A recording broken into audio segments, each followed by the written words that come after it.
ಮಕ್ಕಳಲ್ಲೂ cancer ಬರುತ್ತಾ? ಬಂದರೆ ಅವರು ಗುಣಮುಖರಾಗ್ತಾರಾ? ಮಕ್ಕಳಲ್ಲಿ ಕ್ಯಾನ್ಸರ್ ಯಾಕೆ ಬರ್ತದೆ? ಇದೇನಾದರೂ ಪೋಷಕರ ತಪ್ಪಿನಿಂದ ಬರ್ತದ? ಇನ್ನೂ ಕೆಲವು ಅನುಮಾನ ಪೋಷಕರಲ್ಲಿ ಬರುವಂಥದ್ದು, ಟಿವಿ, ಮೊಬೈಲ್ ಫೋನ್, ವೈಫೈನಿಂದ ಮಕ್ಕಳಿಗೆ ಕ್ಯಾನ್ಸರ್ ಬರಬಹುದಾ ಅಂತ. ಅಂದರೆ ಮಕ್ಕಳು ಸಕ್ಕರೆ ಜಾಸ್ತಿ ತಿಂತಿದ್ದಾರೆ, ಕ್ಯಾನ್ಸರ್ ಬರುತ್ತಾ? ಮಕ್ಕಳು ನಾನ್ ವೆಜ್ ತಿಂತಿದ್ದಾರೆ, ಮೊಟ್ಟೆ ತಿಂತಿದ್ದಾರೆ, ಅದರಿಂದ ಕ್ಯಾನ್ಸರ್ ಬರುತ್ತಾ? ಇಷ್ಟಲ್ಲದೆ ತುಪ್ಪ ತಿನ್ನೋದ್ರಿಂದ ಅಥವಾ ಮೊಸರು ತಿನ್ನೋದ್ರಿಂದ ಕ್ಯಾನ್ಸರ್ ಬರ್ತದ? ಕ್ಯಾನ್ಸರ್ ಹುಟ್ಟಿನಿಂದನೇ ಬಂದಿರತ್ತಾ? ತಂದೆ ತಾಯಿಯಿಂದ ವಂಶವಾಹಿಯಾಗಿ ಬಂದಿರತ್ತಾ? ಎಲ್ರಿಗೂ ನಮಸ್ಕಾರ. ನಾನು ಡಾಕ್ಟರ್ ಸ್ವಾತಿ PM. ನಾನು ಮಕ್ಕಳ ಕ್ಯಾನ್ಸರ್ ವಿಭಾಗ, ಕಸ್ತೂರ್ಬಾ ಆಸ್ಪತ್ರೆ, ಮಣಿಪಾಲ ಇಲ್ಲಿ ಸಹಾಯಕ ಪ್ರಾಧ್ಯಾಪಕಿಯಾಗಿ ಕೆಲಸ ಮಾಡ್ತಾ ಇದ್ದೇನೆ. ಇವತ್ತು ನಾವು ಒಂದು ಬಹಳ ಮುಖ್ಯವಾದ ಒಂದು ವಿಚಾರದ ಬಗ್ಗೆ ಚರ್ಚಿಸೋಣ. ಅದು ಮಕ್ಕಳ ಕ್ಯಾನ್ಸರ್.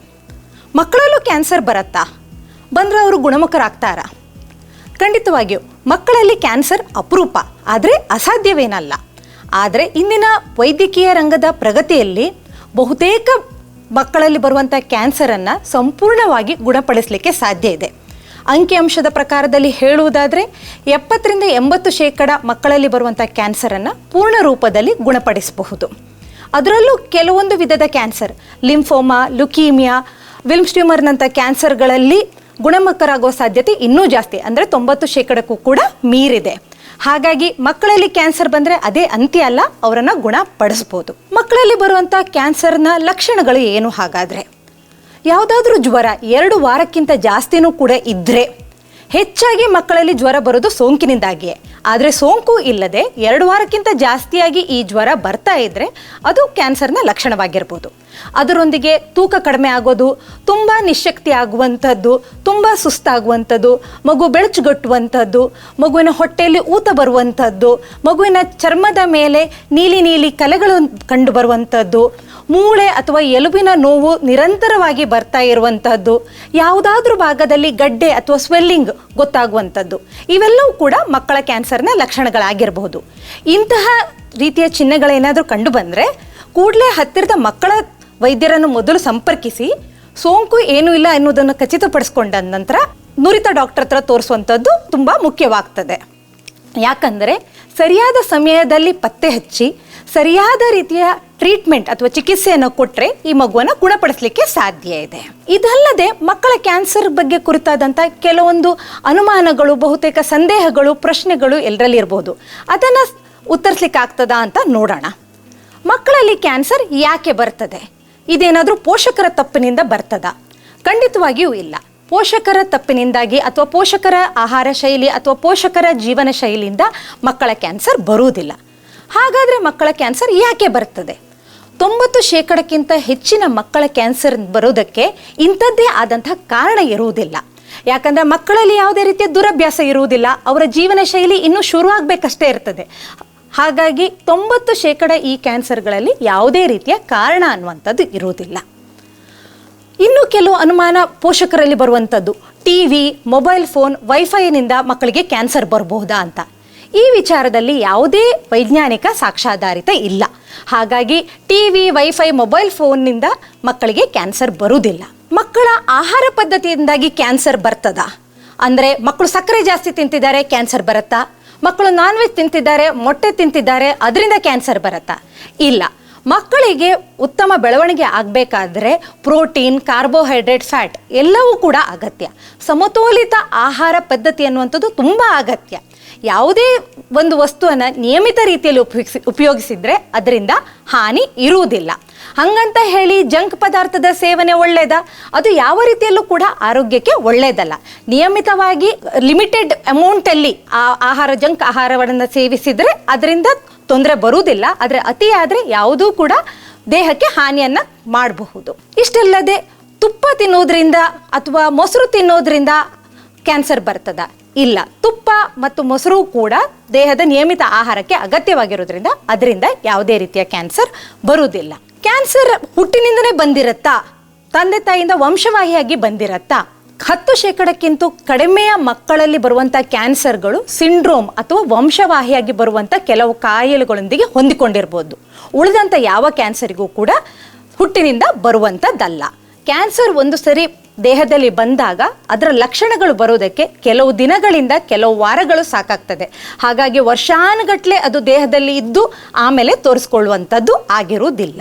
ಮಕ್ಕಳ ಕ್ಯಾನ್ಸರ್ ಬರದೇ ಇರುವ ರೀತಿಯಲ್ಲಿ ಯಾವುದಾದ್ರೂ ಆಹಾರ ಪದ್ಧತಿಯನ್ನ ನಡೆಸಬಹುದಾ? ಇಂಥದ್ದೇ ಅಂತ ಆಹಾರ ಪದ್ಧತಿ ಇಲ್ಲದಿದ್ರೂ ಕೂಡ ಉತ್ತಮ ಆರೋಗ್ಯವಂತ ಸಮತೋಲಿತ ಆಹಾರ ಪದ್ಧತಿಯನ್ನ ನಡೆಸ್ಕೊಂಡು ಹೋಗೋದ್ರಿಂದ, ಹಾಗೆ ಬೆಳೀತಾ ಹದಿಹರೆಯದವರು ವಯಸ್ಕರು ಆ ಏಜ್ಗೆ ಬಂದಾಗ ಯಾವುದೇ ದುರಭ್ಯಾಸವನ್ನು ಬೆಳೆಸ್ಕೊಳ್ಳದೆ ನಿಯಮಿತ ವ್ಯಾಯಾಮ, ಯೋಗ, ಆಹಾರ ಪದ್ಧತಿಯನ್ನು ನಡೆಸುವುದರಿಂದ ಮುಂದೆ ಕ್ಯಾನ್ಸರ್ ಬರುವ ಸಾಧ್ಯತೆಯನ್ನು ಕಡಿಮೆ ಮಾಡಬಹುದು.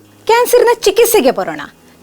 ಮಕ್ಕಳ ಕ್ಯಾನ್ಸರ್ನ ಯಾವ ರೀತಿಯಾಗಿ ನಾವು ಟ್ರೀಟ್ ಮಾಡ್ತೇವೆ, ಯಾವ ವಿಧದ ಕ್ಯಾನ್ಸರ್ ಅನ್ನೋದ್ರ ಮೇಲೆ ಮಗುವಿಗೆ ಕೀಮೋಥೆರಪಿ, ಸರ್ಜರಿ, ರೇಡಿಯೇಷನ್ ಅಥವಾ ಕಾಂಬಿನೇಷನ್ ಆಫ್ ದೀಸ್ 3 ಇವುಗಳ ಕೆಲವೊಂದು ಮಗುವಿಗೆ ಕೀಮೋಥೆರಪಿ ಮಾತ್ರ ಸಾಕಾಗಬಹುದು, ಕೆಲವೊಂದು ಮಗುವಿಗೆ ಸರ್ಜರಿ ಹಾಗೂ ಕೀಮೋಥೆರಪಿ ಬೇಕಿರ್ಬೋದು, ಕೆಲವೊಂದು ಮಗುವಿಗೆ ಸರ್ಜರಿ, ಕೀಮೋಥೆರಪಿ ಹಾಗೂ ರೇಡಿಯೇಷನ್ ಥೆರಪಿ 3ರ ಅಗತ್ಯವು ಕೂಡ ಬೀಳಬಹುದು.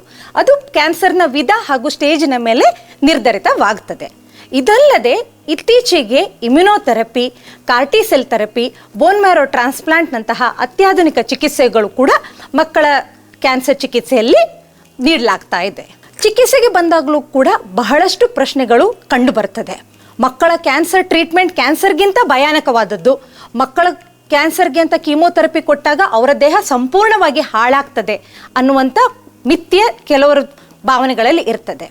ಈಗ ಕೊಡುವಂತಹ ಎಲ್ಲ ಕೀಮೋಥೆರಪಿ ಕೂಡ ವೈಜ್ಞಾನಿಕವಾಗಿ ಆಧಾರಿತವಾದಂಥದ್ದು, ನಿಯಂತ್ರಿತವಾದಂಥದ್ದು ಹಾಗೂ ಮಕ್ಕಳ ದೇಹಕ್ಕೆ ಹೊಂದುವಂಥದ್ದು. ನಾವು ಯಾವುದೇ ಮೆಡಿಸಿನನ್ನು ಅಥವಾ ಕೀಮೋಥೆರಪಿಯನ್ನು ಕೊಡಬೇಕಾದ್ರೆ ಮಗುವಿನ ಸ್ಥಿತಿ, ಮಗುವಿನ ತೂಕ, ಮಗುವಿನ ಎತ್ತರ ಇದಕ್ಕೆ ಆಧಾರಿತವಾಗಿ ಸೆಟ್ ಮಾಡಿಯೇ ಕೊಡುವಂಥದ್ದು. ಹಾಗಾಗಿ ಅದರೊಟ್ಟಿಗೆ ಬರುವಂತಹ ಸೈಡ್ ಎಫೆಕ್ಟ್ ಅಥವಾ ಏನು ಅಡ್ಡ ಪರಿಣಾಮಗಳಿದೆ ಅವೆಲ್ಲ ಹೆಚ್ಚಾಗಿ ತಾತ್ಕಾಲಿಕವಾಗಿರುತ್ತದೆ. ಅದರಿಂದ ಬಹುತೇಕ ಮಟ್ಟಿಗೆ ಮುಂದೆ ಯಾವ ತೊಂದರೆಗಳು ಕೂಡ ಕಂಡು ಬರುವುದಿಲ್ಲ. ಆದರೆ ಮಗು ಚಿಕಿತ್ಸೆ ಪಡೆದು ಪೂರ್ತಿ ಗುಣಮುಖರಾಗುವುದಕ್ಕೆ ಈ ಚಿಕಿತ್ಸೆಯನ್ನು ಪೂರ್ಣ ಪ್ರಮಾಣದಲ್ಲಿ ಸರಿಯಾದ ಸಮಯದಲ್ಲಿ ನೀಡುವುದು ಅಷ್ಟೇ ಅತ್ಯಗತ್ಯ. ಮಗುವಿನ ಕ್ಯಾನ್ಸರ್ ಟ್ರೀಟ್ಮೆಂಟ್ ಕೀಮೋಥೆರಪಿ ಎಲ್ಲ ಕೊಡುವಾಗ ತುಂಬಾ ಜಾಸ್ತಿ ನೋವಾಗತ್ತೆ. ಈಗ ಕೊಡುವಂಥ ಎಲ್ಲ ಟ್ರೀಟ್ಮೆಂಟ್ ಕೂಡ ಮಗುವಿಗೆ ಹೊಂದಿಕೊಂಡಿರುವಂಥದ್ದು, ಮಗುವಿನ ಆರಾಮಕ್ಕೆ ಹೆಚ್ಚಿನ ಮಹತ್ವವನ್ನು ನೀಡುವಂಥದ್ದು.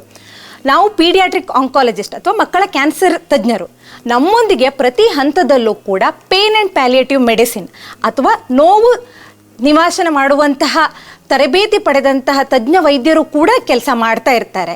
ಹಾಗಾಗಿ ಯಾವುದಾದ್ರೂ ಒಂದು ಮೆಡಿಸಿನ್ ಜೊತೆಗೆ ಅತಿಯಾದ ನೋವಾಗುವ ಸಾಧ್ಯತೆ ಏನಾದರೂ ಇತ್ತು ಅಂದರೆ ಅದಕ್ಕೆ ಪರಿಣಾಮಕಾರಿಯಾದಂತಹ ನೋವು ನಿವಾರಕವನ್ನು ಕೊಟ್ಟು ಮಗು ಕಂಫರ್ಟೇಬಲ್ ಆಗಿರುವ ಹಾಗೆ ನೋಡ್ಕೊಳ್ತೇವೆ. ಅದಲ್ಲದೆ ಯಾವುದಾದರೂ ಇನ್ವೇಸಿವ್ ಪ್ರೊಸೀಜರ್ಗಳೇನಾದರೂ ಮಾಡಬೇಕಾಗಿ ಬಂದರೆ ಮಗುವಿಗೆ ನಿದ್ರೆ ಮಾಡುವ ರೀತಿಯಲ್ಲಿ ಮೆಡಿಸಿನನ್ನು ಕೊಟ್ಟು ಮಗುವಿಗೆ ಆ ನೋವಿನ ಅನುಭವ ಬರದೇ ಇರುವ ರೀತಿಯಲ್ಲಿ ಟ್ರೀಟ್ಮೆಂಟನ್ನು ಕೊಡಲಾಗ್ತದೆ. ಮಕ್ಕಳ ಕ್ಯಾನ್ಸರ್ಗೆ ಈ ಎಲ್ಲ ಕೀಮೋಥೆರಪಿ ಕೊಡುವುದಕ್ಕಿಂತ ಮನೆ ಮದ್ದು ಅಥವಾ ನಾಟಿ ಮದ್ದು ಮಾಡಿದ್ರೇನೆ ತುಂಬ ಒಳ್ಳೆಯದು. ಇದು ತಪ್ಪು ಅಭಿಪ್ರಾಯ. ಪ್ರತಿಯೊಂದು ಕಾಯಿಲೆಗೆ ಅದಕ್ಕೆ ಆದಂಥ ಚಿಕಿತ್ಸೆ ಇರ್ತದೆ, ಅದನ್ನು ಸರಿಯಾಗಿ ನೀಡಬೇಕಾಗ್ತದೆ. ಅದರ ಜೊತೆಯಲ್ಲಿ ಅಥವಾ ಅದಕ್ಕಿಂತ ಮುಂಚೆ ಬೇರೆ ರೀತಿಯ ಮದ್ದುಗಳನ್ನು ಬಳಸಿದರೆ ಅದರ ಜೊತೆಗೆ ಇಂಟ್ರಾಕ್ಷನ್ ಆಗುವ ಹಾಗೂ ಅದರಿಂದ ಸೈಡ್ ಎಫೆಕ್ಟ್ ಜಾಸ್ತಿ ಆಗುವಂಥ ತೊಂದರೆ ಇರುವುದರಿಂದ ಚಿಕಿತ್ಸೆಯನ್ನು ಬೆರಕೆ ಮಾಡದೆ ಸರಿಯಾದ ಸಮಯದಲ್ಲಿ ಟ್ರೀಟ್ಮೆಂಟ್ ಕೊಡಬೇಕಾಗಿ ಬರ್ತದೆ. ಮಗುಗೆ ಇಷ್ಟೆಲ್ಲ ನೋವು ಕೊಡೋದಕ್ಕಿಂತ ಟ್ರೀಟ್ಮೆಂಟ್ ಕೊಡದೇ ಇದ್ರೆ ಬೆಟರ್. ಇದು ತಪ್ಪು ಅಭಿಪ್ರಾಯ. ನಾನು ಮೊದಲೇ ಹೇಳಿದ ಹಾಗೆ ಟ್ರೀಟ್ಮೆಂಟನ್ನು ಸರಿಯಾದ ಸಮಯದಲ್ಲಿ ಸರಿಯಾದ ರೀತಿಯಲ್ಲಿ ಕೊಟ್ಟರೆ ಮಗುವನ್ನು ಉಳಿಸ್ಕೊಳ್ಳುವ ಸಾಧ್ಯತೆ 80%ಕ್ಕಿಂತನೂ ಜಾಸ್ತಿ. ಒಂದು ವೇಳೆ ಟ್ರೀಟ್ಮೆಂಟ್ ಕೊಡದೆ ಹೋದರೆ ಕ್ಯಾನ್ಸರ್ ಎಲ್ಲ ಕಡೆಗೂ ಹಬ್ಬಿ ಅದರಿಂದ ಜಾಸ್ತಿ ನೋವು ಬರುವಂಥದ್ದು, ಅದರಿಂದ ಜಾಸ್ತಿ ಮಗು ನರಳಾಡುವಂಥದ್ದು ಹಾಗೂ ಮಗುವಿನ ಪ್ರಾಣಕ್ಕೆ ಅಪಾಯ ಆಗುವಂಥ ರಿಸ್ಕ್ ಇರೋದ್ರಿಂದ ಆ ರಿಸ್ಕನ್ನು ಯಾರೂ ಕೂಡ ತಗೊಳ್ಬಾರದು. ಕ್ಯಾನ್ಸರ್ ಚಿಕಿತ್ಸೆ ಮುಗಿದ ಮೇಲೆ ಮಗು ಎಲ್ಲರಂತ ಆಗ್ತದ? ಬಹುತೇಕ ಸಂದರ್ಭದಲ್ಲಿ ಅಂದರೆ 90%ಕ್ಕಿಂತ ಹೆಚ್ಚಿನ ಸಂದರ್ಭದಲ್ಲಿ ಚಿಕಿತ್ಸೆಯ ನಂತರ ಮಗು ಸಂಪೂರ್ಣ ಗುಣಮುಖರಾಗಿ ಎಲ್ಲರಂತೆ ಆಟ ಆಡಬಹುದು, ಎಲ್ಲರ ಹಾಗೆ ಶಾಲೆಗೆ ಹೋಗ್ಬೋದು, ಎಲ್ಲರ ಹಾಗೆ ಎಲ್ಲ ಚಟುವಟಿಕೆಗಳಲ್ಲೂ ಕೂಡ ಆಕ್ಟಿವ್ ಆಗಿ ಭಾಗವಹಿಸ್ಬೋದು ಹಾಗೂ ಸಮಾಜದ ಸಾಮಾನ್ಯ ಸದಸ್ಯನಾಗಿ ತನ್ನ ಜೀವನವನ್ನು ಮುಂದುವರಿಸ್ಬೋದು. ಹಾಗಾಗಿ ವೀಕ್ಷಕರೇ, ಮಕ್ಕಳ ಕ್ಯಾನ್ಸರ್ ಅಂತ ಹೇಳಿದರೆ ಅಂತ್ಯ ಅಲ್ಲ. ಅದಕ್ಕೆ ಸರಿಯಾದ ರೀತಿಯ ಚಿಕಿತ್ಸೆಯನ್ನು ಕೊಟ್ಟರೆ ಮಗು ಸಂಪೂರ್ಣವಾಗಿ ಗುಣಮುಖರಾಗಿ ಸಾಮಾನ್ಯ ಜೀವನವನ್ನು 60-70 ವರ್ಷದವರೆಗೆ ನಡೆಸಲಿಕ್ಕೆ ಸಾಧ್ಯ ಇದೆ. ಧನ್ಯವಾದಗಳು.